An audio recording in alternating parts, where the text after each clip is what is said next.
इस बार किसका बिहार?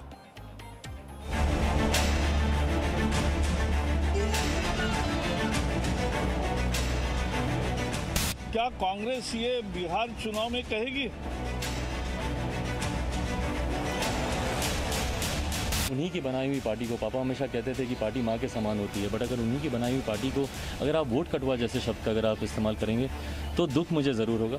कांग्रेस पार्टी अपनी आदत से मजबूर है। नरेंद्र मोदी जी देश के प्रधानमंत्री बने तब ये धारा 370 नामी कलंक को हमने मिटा दिया।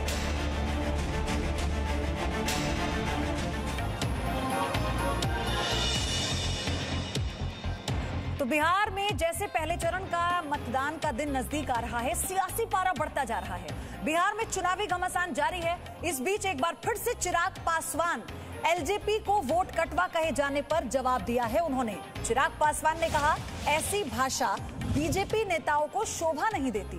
2014 और 19 में बीजेपी की सरकार बनाने के लिए एलजेपी ने बहुत मेहनत की। चिराग ने कहा कि मेरी जितनी मर्जी आलोचना करें, लेकिन पार्टी को वोट कटवा ना कहें।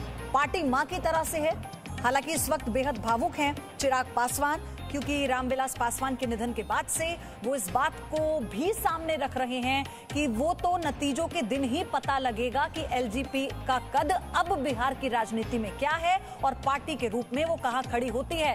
हालांकि चिराग पासवान तो ये भी बातों बातों में कह चुके हैं कि नतीजे आने के बाद तो बीजेपी और एलजेपी मिलकर सरकार बनाएंगे। उनके जो अपने समर्थक हैं वो चिराग पासवान को मुख्यमंत्री पद का उम्मीदवार मानते हैं। हालांकि इसकी औपचारिक घोषणा नहीं की गई, चिराग पासवान ने भी ऐसी कोई बात नहीं की है। लेकिन वोट कटवा कहे जाने पर दूसरी बार चिराग पासवान ने यह कहा है कि बीजेपी नेताओं को इस तरह की भाषा का इस्तेमाल करना शोभा नहीं देता। वहीं पीएम मोदी से संबंधों पर चिराग पासवान भावुक हो गए। उन्होंने भावुक बयान दिया। चिराग पासवान ने कहा, मैं मोदी का हनुमान हूं, वो मेरे दिल में बसते हैं। पीएम मोदी की प्रेरणा से ही दिया बिहार फर्स्ट।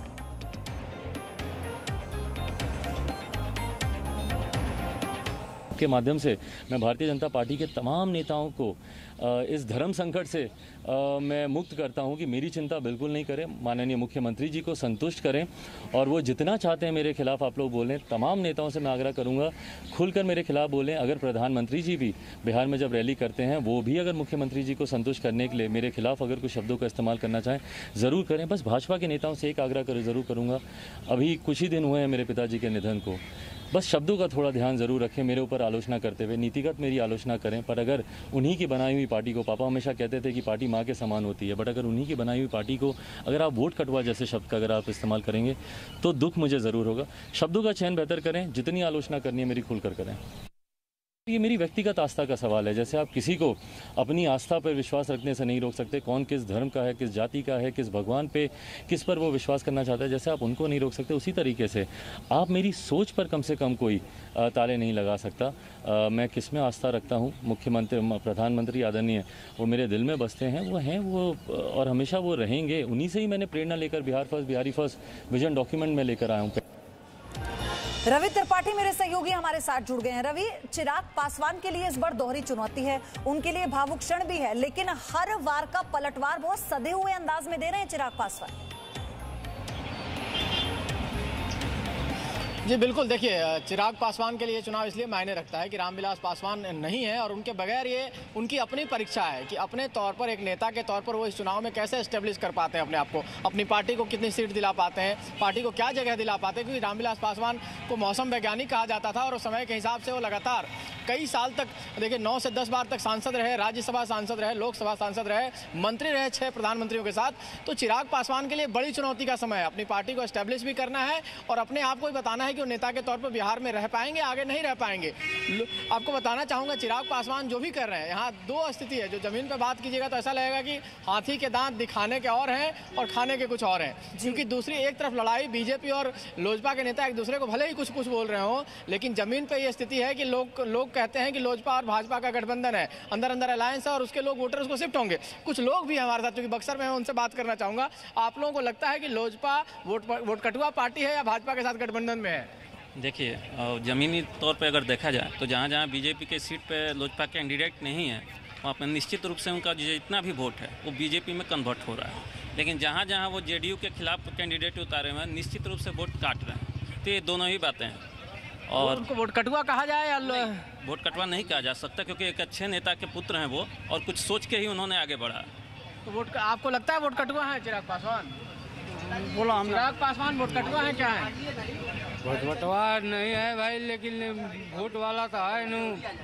चिराग पासवान को वोट कटुआ आपकी पार्टी के लोग कह रहे हैं, बीजेपी के लोग। आपको लगता है वोट कटुआ है या वाकई उनका अपना अलग? मैं बीजेपी का हूँ, मैं बीजेपी का नहीं हूँ, मैं आम जनता हूँ, स्टूडेंट लीडर है हम। क्या है वो चिराग पासवान वोट कटुआ है या अपने एक नेता है? देखिए, हर व्यक्ति का अपना अपना राजनीतिक चरित्र होता है। चिराग पासवान एक जाति विशेष की पार्टी है और वो जाति विशेष उनकी बात मानेगी, वो जो कहेंगे वो जाति विशेष के लोग। बाकी कांग्रेस और भाजपा दोनों एक विचारधारा की पार्टी है, कम्युनिस्ट विचारधारा की पार्टी है। ये जो चिराग पासवान हो, लालू यादव हो, जन अधिकार पार्टी हो, ये जाति विशेष के पार्टी के लोग, उनकी जाति तो उनकी बात मानेगी ही। वो कहेंगे गंगा जी में कूद जाओ, कूद जाएंगे। वो कहेंगे दिन भर खड़े रहो तो खड़े रहें। तो चिराग पासवान को वोट कटवा मत कहिए, वो जाति विशेष के पार्टी के विशेष के पार्टी के नेता है और वो कहेंगे कि लोग अगर गंगा डूब जाओ तो उनकी जाति के लोग डूब जाएंगे। ऐसा कहा भी जाता है कि वोट उनका कन्वर्ट होता है। हम क्यों ये कह रहे हैं कि इस बार का चुनाव बहुत अलग है? जब चिराग पासवान ये कहते हैं कि 2014 में और 2019 में पूरी मेहनत पार्टी ने की है, एलजेपी ने बीजेपी के साथ मिलकर, तो अब अलग हो गए, तो आप भाषा की मर्यादा को भूल गए। वही चीज तो तेजस्वी यादव कह रहे हैं, तेजस्वी यादव भी वही कर रहे हैं। जिनके साथ लड़े आज उन्हीं पर निशाना साध रहे हैं। तो ये किस मुंह से जनता के बीच में जाएंगे? देखिए, बड़ा कमाल है। इस बार का चुनाव इंटरेस्टिंग चुनाव है। हर कोई हर किसी के साथ गठबंधन में रह चुका है। नीतीश कुमार कांग्रेस और महागठबंधन के साथ भी रह चुके हैं। उपेंद्र कुशवाहा भी सारे गठबंधनों के साथ रह चुके हैं, एनडीए में भी रह चुके हैं, नीतीश कुमार के साथ भी रह चुके हैं, महागठबंधन के साथ भी रह चुके हैं और अलग चुनाव लड़ रहे हैं। ऐसे ही चिराग पासवान है। चिराग पासवान के पिताजी हर पार्टी के गठबंधन के साथ रह चुके हैं। वो लालू के साथ भी सरकार बना चुके हैं, उसके बाद कांग्रेस के साथ भी रह चुके हैं, नीतीश कुमार के साथ भी, एनडीए के साथ। तो गजब कमाल की खिचड़ी है। जनता के लिए बड़ा मुश्किल है तय करना कि किसके साथ जाएं। तो यहाँ जो स्थिति है बिहार में इस बार, उसमें उहापोह की स्थिति है। और बड़ी दिलचस्प ये है कि और रवि, आप तो वहाँ पर मौजूद हैं, आप तो वहाँ पर मौजूद हैं। मैं अगला सवाल आपसे लूंगी, यही मैं लूंगी कि फिर चुनावी मुद्दे आप क्या भाप पा रहे हैं जिनका जिक्र ये तमाम राजनीतिक पार्टियां नहीं कर रही। लेकिन ये बड़ी खबर है, बिहार में तेज हुआ सियासी घमासान, क्योंकि तेजस्वी यादव ने नीतीश कुमार पर फिर सवाल उठाए। किसी भी तरह कुर्सी से चिपके रहना चाहते हैं नीतीश कुमार। तेजस्वी यादव ने तीखा प्रहार किया है। नीतीश को युवाओं, किसानों, मजदूरों की चिंता नहीं है, तेजस्वी यादव ने ये कहा। और साथ ही कहा कि नीतीश कुर्सी को ही प्रथम अंतिम सत्य मान चुके हैं। सुनाते हैं आपको। नीतीश कुमार जी का आखिरी और पहला प्यार है कुर्सी से चिपके रहना। नीतीश जी को बताना चाहिए कि वो बेरोजगारी कैसे दूर करेंगे। हम लोगों ने बताया है कि 10 लाख नौजवानों को रोजगार देंगे, लेकिन नीतीश कुमार जी को बताना चाहिए बेरोजगारी कैसे दूर करेंगे। वो कृषि जो क्षेत्र है, किसानों का आय दुगुना कैसे करेंगे। बेरोजगारी पे, पलायन पे, गरीबी पे, भूखमरी पे नीतीश कुमार जी क्यों नहीं बोलते हैं? रवि, किसी की बात समझ नहीं आती। तेजस्वी यादव कह रहे हैं कि नीतीश कुमार बताएं बेरोजगारी दूर कैसे करेंगे, हम तो 10 लाख नौकरियां देंगे। लेकिन वो ये नहीं बता पा रहे वो देंगे कैसे, उनकी प्लानिंग क्या है। क्या वो जानते हैं बिहार की अर्थव्यवस्था को लेकर वो कैसे युवाओं को सेटल करेंगे इन सब में? तो ये सारी बातें समझ से परे हैं सिवाय लॉलीपॉप के। देखिए, प्लानिंग कुछ भी नहीं है, लेकिन जो राहुल गांधी ने पत्ता खेला था मध्य प्रदेश के चुनाव में, छत्तीसगढ़ के चुनाव में, राजस्थान के चुनाव में कि हमारी सरकार आते हैं किसानों की सारी कर्ज माफी कर दी जाएगी, वही पत्ता उन्होंने बिहार में फेंका है। क्योंकि बिहार में बेरोजगारी बहुत है और यहाँ से लोग पलायन भी बहुत करते हैं। और इसकी वजह भी उनके पिताजी हैं।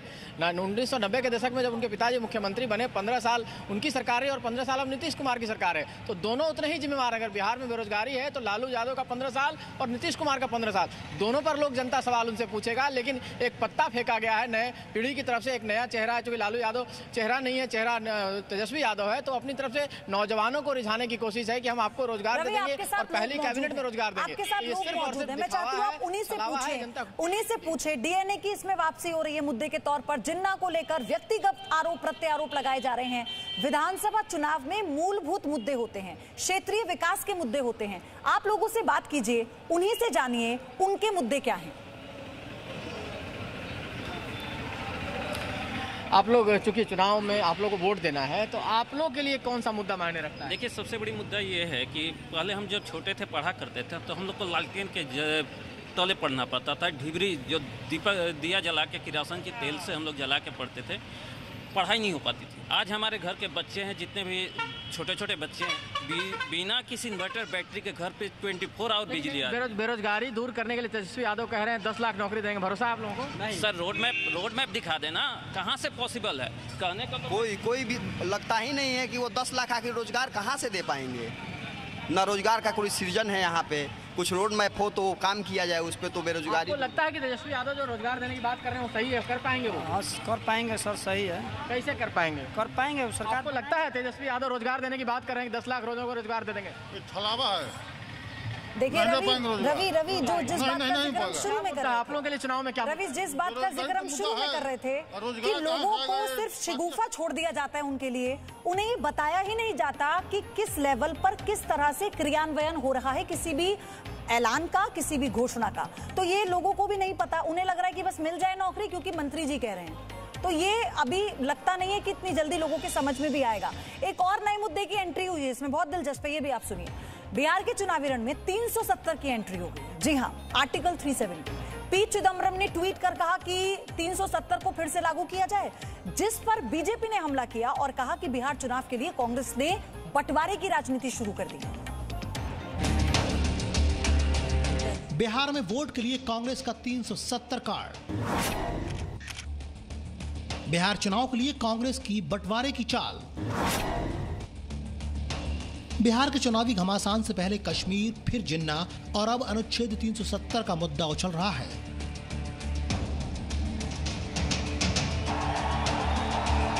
बिहार में बात तो विकास की हो रही थी, लेकिन अब यहां अनुच्छेद 370 का मामला गरमा गया है। इसकी शुरुआत होती है पूर्व केंद्रीय मंत्री और कांग्रेस नेता पी चिदम्बरम के एक ट्वीट से, जिसमें उन्होंने जम्मू कश्मीर में फिर से अनुच्छेद 370 लागू करने की मांग की है। चिदम्बरम ने ट्वीट किया कि कांग्रेस जम्मू कश्मीर के लोगों की स्थिति और अधिकारों की बहाली के लिए भी दृढ़ है। मोदी सरकार द्वारा 5 अगस्त 2019 को लिए गए मनमाने और असंवैधानिक फैसले को रद्द किया जाना चाहिए। बिहार चुनाव से पहले कांग्रेस की इस मांग पर बीजेपी ने जोरदार हमला किया है। बीजेपी अध्यक्ष जेपी नड्डा ने कहा कि चुनाव से पहले कांग्रेस एक बार फिर बंटवारे की राजनीति कर रही है। जेपी नड्डा ने ट्वीट कर कहा कि कांग्रेस के पास गुड गवर्नेंस के एजेंडे पर बात करने के लिए कुछ नहीं है, इसलिए वो बिहार चुनाव से पहले अपनी डिवाइड इंडिया की चाल पर वापस आ गई है। राहुल गांधी पाकिस्तान की तारीफ करते हैं और पी चिदम्बरम कहते हैं कि कांग्रेस आर्टिकल 370 को दोबारा लागू करवाना चाहती है। ये शर्मनाक है। पी चिदम्बरम की इस मांग पर केंद्रीय मंत्री प्रकाश जावड़ेकर ने कांग्रेस से सवाल पूछा है कि क्या 370 की वापसी का मुद्दा कांग्रेस बिहार चुनाव में अपने घोषणा पत्र में रखेगी? क्या कांग्रेस ये बिहार चुनाव में कहेगी? बिहार अपने घोषणा पत्र में कहेगी? जो थोड़े अलगाववादी है, उनके सुर में सुर मिलाकर कांग्रेस बोल रही है। कांग्रेस अब एक संकीर्ण पार्टी बन गई है। बीजेपी प्रवक्ता शहनवाज हुसैन ने भी 370 को लेकर कांग्रेस और आरजेडी को अपना रुख साफ करने को कहा। कांग्रेस पार्टी अपनी आदत से मजबूर है। वो कांग्रेस पार्टी जिसने आज़ादी के बाद धारा 370 जम्मू कश्मीर में लगाया था, नरेंद्र मोदी जी देश के प्रधानमंत्री बने तब ये धारा 370 नामी कलंक को हमने मिटा दिया। फारूक अब्दुल्ला, महबूबा मुफ्ती गुपकार कॉन्फ्रेंस करते हैं तो उसके अंदर फिर से धारा 370 वापिस आए, इसकी वकालत करते हैं। बिहार चुनाव में वोटों के लिए कांग्रेस 370 पर तुष्टीकरण की सियासत कर रही है, लेकिन कांग्रेस ये भूल गई है कि 370 को देश की संसद के मोहर के बाद ही हटाया गया है। और इसलिए भी ये सवाल बड़े हैं क्योंकि गुपकार गैंग कांग्रेस और पाकिस्तान की जुबान एक सी क्यों है। ब्यूरो रिपोर्ट, जी मीडिया। तो जिन्ना डीएनए अब आर्टिकल 370 बिहार की राजनीति में एंट्री कर चुका। Presenting V News app available on Google Play and App Store. Download it now.